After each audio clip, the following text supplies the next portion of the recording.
একটা মানুষের একটি যে আকাঙ্ক্ষা, যে আত্মতৃপ্তি থাকে, সেটা হচ্ছে যদি হয় যে গ্রামীণ খাবার বাসা থেকে রান্না করে যে খাবার আমরা যে খাই, সেটা হলে আমাদের স্বাস্থ্যগত ভাবেও ভালো এবং স্বাস্থ্যগত ভাবে উপকারী।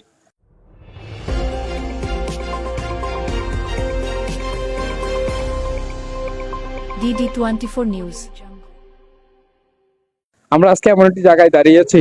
এই জায়গাটি হচ্ছে চাঁদপুর জেলার যে অন্তর্গত মুন্সিরহাট রাস্তার পাশে একটি হোটেল। এই হোটেলটির নাম হচ্ছে একটি মজাদার নাম, সেই নামটি হচ্ছে জামাই বউ হোটেল। এই হোটেলের মধ্যে মুজিবুর রহমান ভাই এবং হচ্ছে লিপি আক্তার, তারা দুইজনে এই হোটেলটি হচ্ছে পরিচালনা করেন। এখানে যে যতগুলো হচ্ছে আইটেমের যে যতগুলো খাবার আছেন, সম্পূর্ণ খাবারই তারা বাসা থেকে রান্না করে নিয়ে আসে। আমরা এখানে এসে যেটা আমরা নিজেরাকে দেখলাম, দেখে আমরা নিজেরা এখানে খাওয়া দাওয়া করলাম, যে আমাদের কাছে অনেকই ভালো লাগলো যে গ্রামীণ যে পরিবেশের মধ্যে যে আশেপাশে যে মধ্যে যে বাসা থেকে লিপি আক্তার আপা যে রান্না করে মজিবুর ভাই সেটা হচ্ছে মানুষকে আত্মতৃপ্তি হিসাবে যেটা খাওয়ায়, সেটা আমরা আজকে নিজে খেয়েও প্রমাণ দেখলাম। আশেপাশে আমার এখানে যারা খাচ্ছে তাদের কাছ থেকে আমরা সেটা জানতে পারলাম।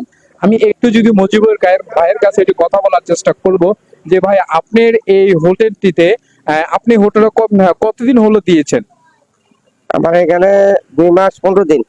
2 মাস পর দিন। আচ্ছা, আপনার এখানে যে কি কি খাবারগুলো পাওয়া যায় আমাদের একটু বলেন। এখানে গরুর গোস্ত, খাসির গোস্ত, মুরগি, দেশি মুরগি, ব্রয়লার, কক মুরগি, ইলিশ মাছ, রুই মাছ, কাতলা মাছ, আর বিভিন্ন আইটেম আছে, শাক সবজি, তারপরে শাক আছে, ভর্তা আছে, পাশা আছে। আচ্ছা, আমরা যেটা মজিবুর ভাইয়ের কাছ থেকে যেটা আমরা জানতে পারলাম, মজিবুর ভাই যেটা আমাদেরকে জানালো, মজিবুর ভাই যেটা আমাকে বললো যে এখানে যে গ্রামীণ যে খাবার, যে গ্রামীণ খাবারের মধ্যে যে যতগুলা খাবারের আইটেম এখানে আছে সবগুলো আইটেমে পাবেন। আপনারা যারা হচ্ছে মতলব চাঁদপুর যে রুটে চলাফেরা করেন, আমি বলবো যে পাশেই তার একটা সাইনবোর্ড আছে, সাইনবোর্ডের মধ্যে লেখা আছে যে জামাই বউ রেস্টুরেন্ট। এই রেস্টুরেন্টের মধ্যে আপনারা আসবেন, এসে যে গ্রামীণ যে মিষ্টি যে খাবার, গ্রামীণ যে বৈচিত্র্য করা যে খাবার, যে মানুষের নিজ বাসা থেকে যারা রান্না করে নিয়েছে, যে আপার যে লিপি আপার যে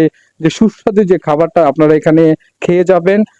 আমি যদি আপনাদেরকে আরেকটু কথা বলতে চাই যে এখানে যারা স্থানীয় যারা আছেন, যারা এখানে যে খাবার খাচ্ছেন, আমি তাদের কাছ থেকে একটু জানার চেষ্টা করব যে জামাই বউ হোটেলের মধ্যে যে গ্রামীণ পরিবেশে যে খাবারগুলো, এই খাবারগুলো যে আপনারা খাচ্ছেন, আপনাদের কাছে কেমন মনে হচ্ছে? এখানে সব খাবারগুলো কেমন সুস্বাদু? খানাটা খুব সুস্বাদের খানা হইতেছে। এখানে দেশি হাঁস, মোরগ, গরু, খাসি, রুই মাছ, চিংড়ি মাছ, ইলিশ মাছ, বিভিন্ন শাকসবজি তৈরি হয়। ভর্তা আছে 2 আইটেম 3 আইটেম। খানা খুবই ভালো হয়। আমাদের কাছে যে একজন ভাই যে আত্মতৃপ্তি ভরে যে খাবার খেয়ে যে জনাব মুজিবুর রহমান হাওলাদার ভাইয়ের সাথে অনেক প্রশংসা করলেন। আমরা যদি আরেকজনের সাথে একটু কথা বলার চেষ্টা করি যে আমি যে আপনার সাথে একটু কথা বলা, যে এই রান্নার ভাইয়ের কেমন হয়? রান্না ভালো হয়েছে, খানা টানা ভালো হয়েছে। আপনি এই খাবারে এখানে এসে কি হচ্ছে পরিবারের যে রান্নার আত্মতৃপ্তি স্বাদ, সেটা এখানে পান? হ্যাঁ হ্যাঁ, খানা ভাই ভালো হয়েছে। আমরা অনেকের কাছ থেকে জানতে পারলাম যে এখানের যে মুজিবুর রহমানের ভাইয়ের যে জামাই বউ হোটেল, এই হোটেলে যে ঘরোয়া পরিবেশে খাওয়ার যে সুব্যবস্থা আছে, আপনারা এসে চলতি পথে থেমে যে খেয়ে যাবেন। আমি আরেকটা ভাইয়ের সাথে একটু কথা বলার চেষ্টা করি যে ভাই, আপনি যে এই মুজিবুর রহমান ভাইয়ের যে জামাই বউ খাবারের হোটেলের মধ্যে যে ঘরোয়া পরিবেশে যে খাবারগুলা খাচ্ছেন, এই খাবারগুলো আপনার কাছে কেমন মনে হয়? হ্যাঁ, অসম্ভব ভালো। এখানে খাবার পরে কি আপনাদেরকে মনে হয় যে আপনি হোটেলে খাচ্ছেন বা বাসায় খাচ্ছেন, এখানে কি কোনো ভেদাভেদ মধ্যে কিছু দিয়ে থাকেন? অবশ্যই বাসার খাবারের মতোই। বাসার খাবারের মতোই। যে ভাই যেটা আমাদেরকে বললো যে একটা গ্রামীণ পরিবেশ বা ঘরোয়া পরিবেশের মধ্যে যে খাবার, এই খাবারটি হচ্ছে জনাব হচ্ছে মুজিবুর রহমান হাওলাদার আপনার ভাই এবং হচ্ছে লিপি আপা, তারা দুজনেই অক্লান্ত পরিশ্রম করে হচ্ছে আমাদেরকে যে কিভাবে যে ঘরোয়া পরিবেশে যে খাবারগুলা যে খেতে হয় বা খাবারগুলা মানুষকে যে খাওয়ার যে চেষ্টা, সেটাই হচ্ছে মুজিবুর ভাই করে থাকেন। কেটে দাও। Thank you.